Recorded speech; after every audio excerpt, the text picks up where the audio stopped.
Notes with Jen Rafferty, where we move music education in new directions.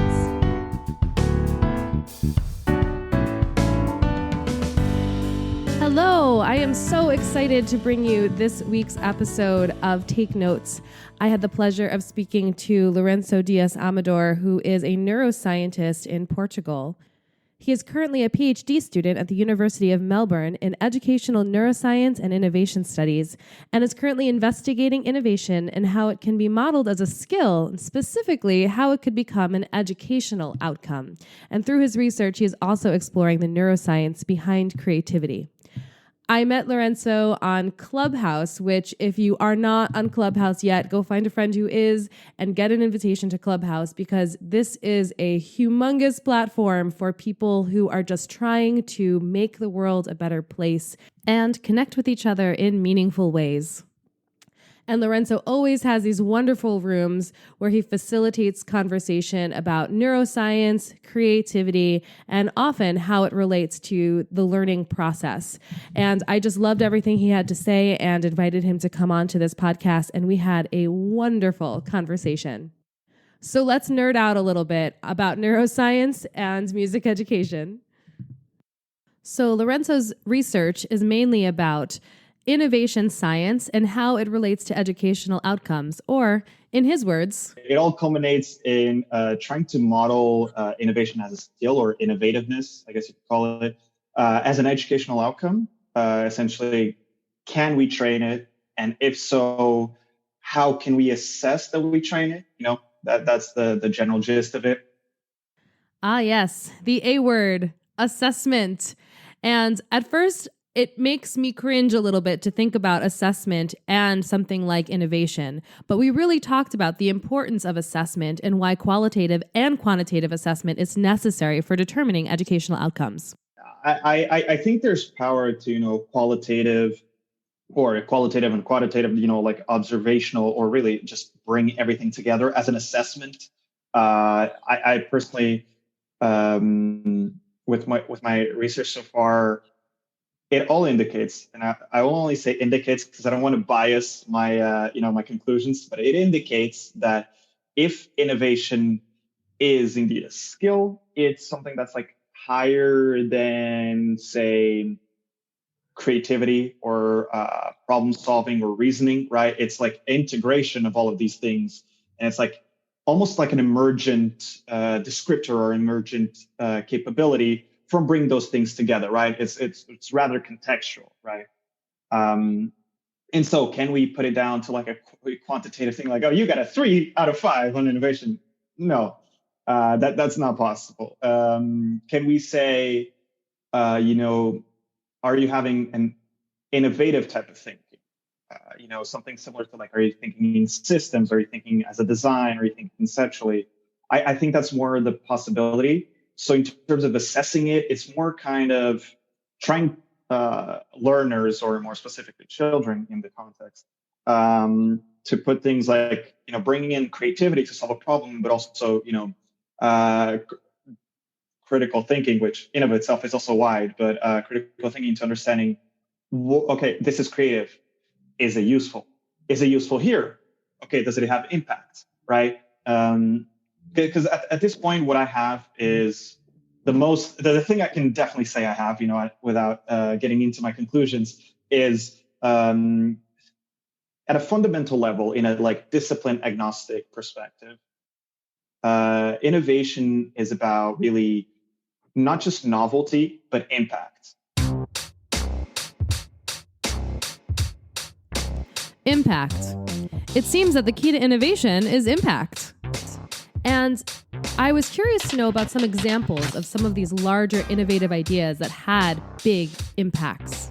An example is alphabetization, so using letters like we do in the alphabet, the 26 letters, going from pictograms and ideograms, something similar to what the ancient Egyptians were doing, or the Chinese use, just like thousands of characters to have, your words in your day-to-day.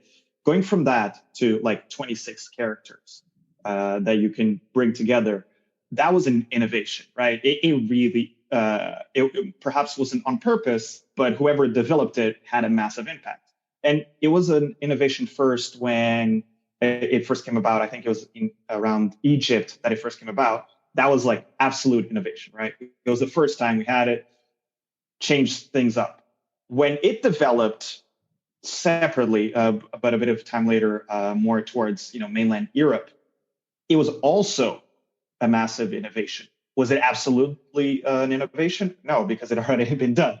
Mm-hmm. Was it still impactful to that society? Yes. And so it was an innovation for that context, right? So I think that's really the crux of innovation, is having that impact.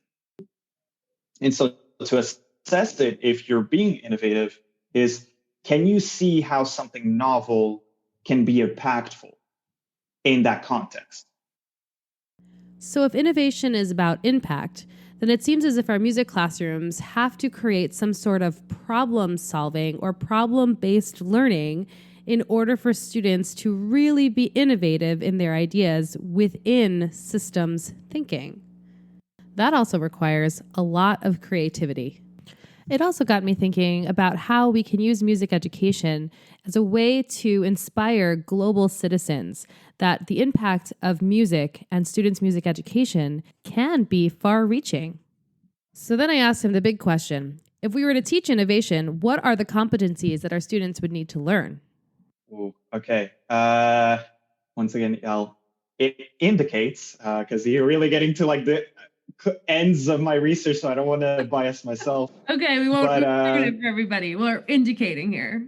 Indicating potentially having that like ideation, novel ideation, so coming up with new ideas. Then getting those ideas, and this goes through like applying it, obviously, to understand its potential impact, but trying to get that novel idea and see how it could impact something. So how does that solve that problem? Systems thinking, I think, plays into it, because you have to understand how that novel solution impacts the systems around it and what the systems are. Because it's really about the system upon which the innovation comes that the impact will be perceived, right? So he referenced the 4 C's of creativity, which were created and designed by J.C. Kaufman and R.A. Beghetto. Or the mini C is like your internal creativity, something that comes into your mind, changes what you think about and how you think about yourself. That's creative, but it only really matters to you. Then there's the little C, which is like in your day-to-day being, creative. You find a different way to cook a steak. It's probably not going to change much for the world, but it's going to change your day-to-day and possibly of those around you. And then you have the pro C, which is professional creativity. So, those are like people at the top of their expertise. They're doing amazing jobs. They're valued for their expertise, really, but they're not making like a world impact.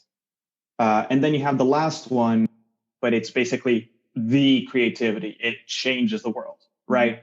And I think that's where it starts really to mix in with innovation. I would say, rather than being a great creativity, what makes a professional level creativity become innovation is the impact. And so that's where it goes from creativity to impact.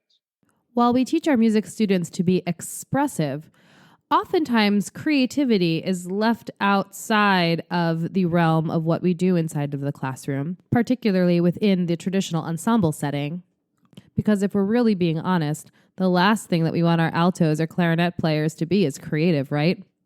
So how can we use some moments within the music classroom to foster creativity and encourage creative thinking? And actually, I found it funny, as you were saying, we usually associate creativity with the arts. But the truth is, when you get into a music class or an art class, it's like, do this. That's not creativity. That's being artistically productive. So how can we incorporate some creativity within our lessons? Lourenço had a couple of ideas about that. At home, you don't really have your instruments usually, right? Of course, like I play the saxophone, I would obviously have it at home. But if you have the percussionist, they're not going to find a timpani at home, right? So what can you do with that? Is trying to push people to find a way to reproduce something that they know in another way, right? And that's, I think, a nice way to start is taking something you already know really well and like slyly finding another way to get there, right? Because humans suck at being completely original. I know from like a neuroscience perspective, we know that we can't really imagine new things. It's all based on previous experiences. And if I'm not mistaken, there's kind of this notion in the music world that all potential like aesthetically pleasing sounds have been used. It's just different combinations of them now, right? So music has been done. Now we're just finding new ways to do it, but it's the same music basically, right? And so if you start off with that with kids, just really like, okay, you know how in the timpani, I don't know why that one stuck with me, but the timpani sounds, right? Find something in your house that sounds kind of like it, and now bring it and try to play it in the class, right?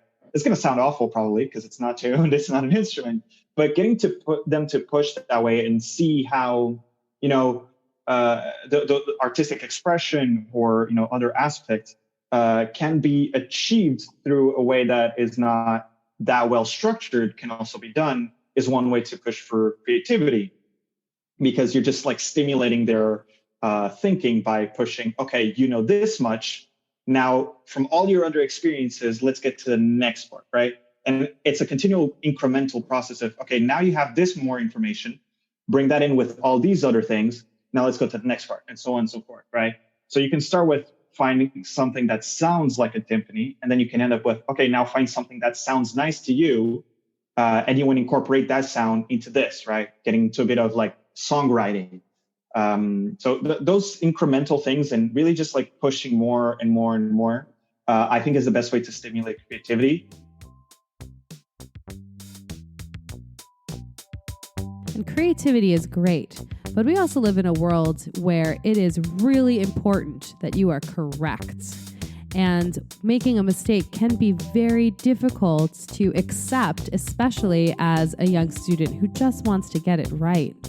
In the educational model, as you say, it's like thing you have to be right, So how can we say, oh, it's okay to make mistakes, but you have to be right? And that's where you come into the whole question of the assessments, I think. If you maybe take away some of the assessments, this is a topic that needs to be discussed more properly, but if you take away some of the assessments, or you shape them as not as a yes or no, are you right or not, but to something more, okay, did you progress? And I think that that's one way to really find that balance. I personally think kind of reflective assessment could have a lot of power there. Observational assessment could have a lot of power there. So that way you have the perspective from inside the person and outside the person of, okay, the person might have been wrong, but did they learn something from that moment? And in that moment, by saying, did you learn something from that mistake? You make the mistake be useful rather than shameful. But this really like expands on a lot of things. It's like, how do you shift people's perspectives on making mistakes? How do you shift people's perspectives on failure? How do you shift people's perspectives on progress? It's a big shift.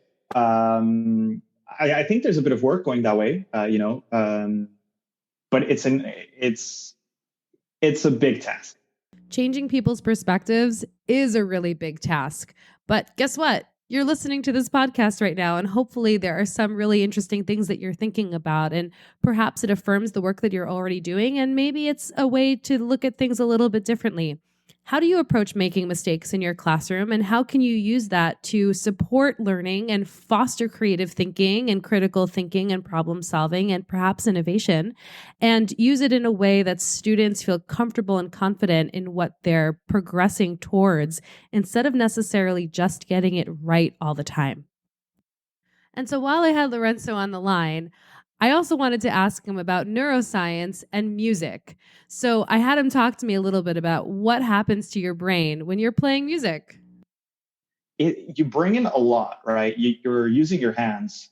You're having to, at the same time, keep an internal rhythm, right? You got to be on beat. You got to know if it's 4/4 or, so on. You really got to be that in the back of your mind. You got to be doing, fingering or hitting the right things at the right time. So it's really pushing you. It's really pushing you, right? It brings that. And then it also I guess if you think about musical cognition, it includes, being mostly being able to read sheet music, or you can do as I did, which is cheat and kind of don't read it, but just remember what you're supposed to play, and then keep the rhythm. For example, with saxophone, you got to have the right, tension in your mouth, have the right breathing process, and so all of that really stimulates your thinking and your functioning, and therefore that in of itself uh, develops your brain. I wouldn't say improves, but it develops your brain because you're practicing something, right? And you're not just practicing it, you're playing it. So then there's like that added concentration and focus. So you're really just, this is where you could say, the brain is a muscle, because you're really training those things and pushing it further than they had before, and creating, that practice, which imprints itself on the brain, right? So then with all that practice, you become good at reading music, having that sense of rhythm, which obviously, it can translate to now you know the rhythm when you're dancing, or the rhythm, when you're just listening to music. It also helps with the focus, practicing music, knowing how to play, especially if you're, orchestra or a band. You have to be focused on what you're doing, but also keeping in tune with the rest, right? So all of these things, they just create, they just push your brain, and then you're good at those things. And music has been found to really just like use the majority of the brain. Like fMRI studies show it like lighting up the brain, especially if you have people who are highly sensitive people. They have an even more even bigger reaction to music, so their brain gets even more excited. I don't know if you get this, but getting a lot like goosebumps and that chill in your back with like I don't know, from Beethoven to Soldier Boy, anything can happen. Those are the highly sensitive people. They'll just be like, "Oh my god, that music," and just flares up your brain. But what I really find interesting is the potential for dance in developing what are called executive functions. So executive functions is things like attentional control, cognitive flexibility, inhibitory control, working memory, all of the things that basically you employ when learning, right? So you have to keep the working memory, for example, is when you're trying to do mental math. You have to keep it in your mind what you're doing and solving the problem. You also use it, for example, when you're trying to remember a phone number to then call. So that's like the working memory because you're working with it, right? Then you have attentional control and inhibitory control, which all come into helping you focus and block out distractions and focus on what you're supposed to be doing. And cognitive flexibility, as it sounds, it's about being flexible, adaptable, and really comes into like creativity and remixing, the concepts you have in your head to come up with a new idea.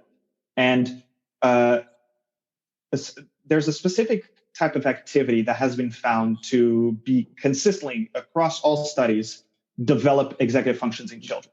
And this type of activity is called mindful movement, which is basically any activity where like you're not just stretching your arm, you're thinking fully about like that movement. You're like, okay, now I'm stretching my arm, I'm straightening my elbow, and I'm putting it that way, and I can do it stronger, I can do it more slowly. So that really like that having that focus on what you're doing apparently seems to really help in that development of those executive functions. So activities like this include Tai Chi, Taekwondo, those things where I think, I don't know if you've seen, but I think those, videos of a group of people doing Tai Chi, or like being really concentrating doing those movements. Just imagine that, like the concentration of doing this and keeping the right path and the right stance, that's mindful movement, right? And there hasn't been much research done on this, but I think certain types of dance, or really, disciplined approach to dancing fits into that category, right? Because you can't do ballet without thinking about, is your foot really doing a pointe or all those? And I think hip hop has an extra potential for having a great effect on development, because hip hop music has been found to have also some improvement on cognitive development. For some reason, there's just something there in that type of music that really connects. I think it might be because, when you consider rapping, it tends to be quite lyrically complex, especially if you go to people like, Eminem or Childish Gambino or Kendrick Lamar. At least to me, they'll have like amazing complexity in their lyrics and storytelling. So if you want to follow that up, you really got to be like, fast working your brain. Okay, following the story, following the beat. So I can see how that really pushes your brain to practice those things. So I think, and this is something I would hope in the future to be able to study, but I think that hip hop has a huge potential to, if fully explored, to really help in the cognitive development of people, right? Because it brings in that mindful movement, right? You can't pop and lock without really being sure of like when to stop or not, and bringing that, complexity in the lyricism and sometimes in the beats of hip hop. I think there's like a huge untapped potential. So hip hop music, how cool is that? And it was actually the second time that I heard a reference to hip hop music and brain development. Earlier in the week, I had read an article about how hip hop music also helps with language acquisition. Hip hop's really good for your brain, I guess. So, how do we use mindful movement in the music classroom? He explained that although mindful movement is something altogether its own thing, it cannot actually be used in the music classroom as a component of a rehearsal. Movement itself can be helpful for a variety of reasons. The more there's a variation and combination of stimuli and approaches, so not just writing on the whiteboard everything, okay, now let's try it out and let's think in our heads. Let's like build with building blocks. Let's play this scale. Let's walk as if we're trying to play this scale. All of those different components. Having more stimuli really helps is in getting better memory. Basically, you're encoding a memory with a stronger weight, I think is the best way to explain it. Basically, the more stimuli that are associated with memory, the stronger it will be, the better you will be able to remember it. If you can remember how you were moving with it or what you were listening to when you were seeing, all of those things really incorporate into the memory. And then you have more ways to access that memory. Therefore, it's a stronger memory, right? So while movement itself is fine, movement with the music making experience will just encode those memories in a much deeper, more meaningful way for your students. I always like to end my interviews with the same question. What is your dream for education? My dream for education is to be more heavily based on evidence. Obviously, I have a bias for neuroscience. But the reason I say this is one might think it is, but it actually really isn't. It's mostly a mix of like traditional approaches or alternative approaches that people think, oh no, this should be fine. But where's like, the hard evidence research, right? For example, learning styles, that came kind of from like a bit of left field from the traditional, you're going to learn what I tell you. Yes, you heard that right. Learning styles, auditory, visual, kinesthetic, not a real thing. More about that at another podcast. So I really want like evidence to be at the core of it. And at the moment, I feel that part of the obstacles for that is policy. But, an ideal world is where evidence is at the core of it. And, hopefully neuroscience really is at the core of it. I actually was having a discussion just earlier about what is the goal of education. And I think at its heart, education is just one aspect of development, right? It's just one aspect of developing a person. And so do we want to make the person develop their brain to the maximum potential they could? Yeah, of course. But I also know at the same time that sometimes that might not be what is needed because we're still social animals. We live in a society. If you were to just focus on developing your brain, as that one single-minded track, you probably wouldn't be able to get the resources that would actually help you to develop that brain, right? So you need to develop it, get the resources like money or whatever, and then redevelop, and then back and forth, back and forth. And I think one way to go for that is if we really base on evidence, we know exactly how to approach that, and we allow people to have a life where they can thrive, be it by developing themselves or by applying what they have already developed. Which is what I like. I like to see, okay, so what's supposed to be happening in development? Can we make it better? For example, we know that from about 9 years old to 14, 15 years old is the moment when there's the highest rate of development in the child's brain when it comes to social cognition. So in that moment, they're really coming from a perspective of just themselves, they're their own world, to, how do I fit into this world, right? It goes from self to self in society. How do we take that and make it better? Should we go to schools and make that the point where we teach people, civics lessons? Should we reinforce history at this moment over physics? Should we, teach people communication and collaboration at this moment to really reap that big moment of change, right? Because development overall is, you have your genetics, which gives you the probabilities of what you can become, what you can turn into. And then in that initial phase until about 25 years old, when, as you were saying, prefrontal cortex starts to really mature, up until that point, our environment can be quite important. It's going to influence what the probabilities of our genetics end up looking like, right? So the genetics gives you the possibilities that you can have, and your environments kind of filter those out and say, okay, now we're going to focus on this, on that, and that, right?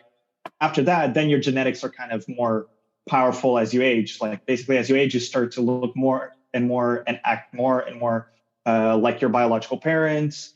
Your IQ is going to be very related to your mother, and so on and so forth. So genetics becomes important again, in a sense, or more influential. But from birth to 25, if we know how to tailor the environment to optimize the brain development, education, or really for me, I see it more as learning and development, because education is more the official thing, right? The structured thing. Learning and development based on neuroscience could be just so much better, right? If we just take what we know and optimize at those different moments in the development, I think we could really push people to become their better selves, in that very wishy-washy phrase, but I think quite literally we could. Yeah, I definitely think we could. And that's what this whole thing was about.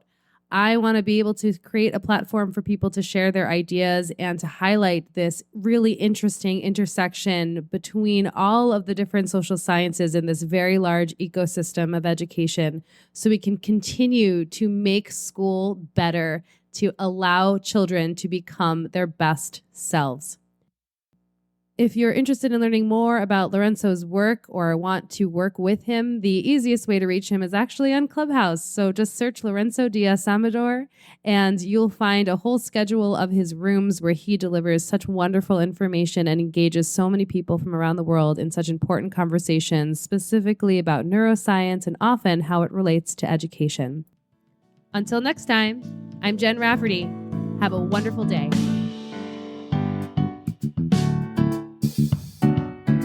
This podcast was brought to you by Jen Rafferty Music, cover art by Good Neighbor Art with Molly and Draco, and music by John Kiefner.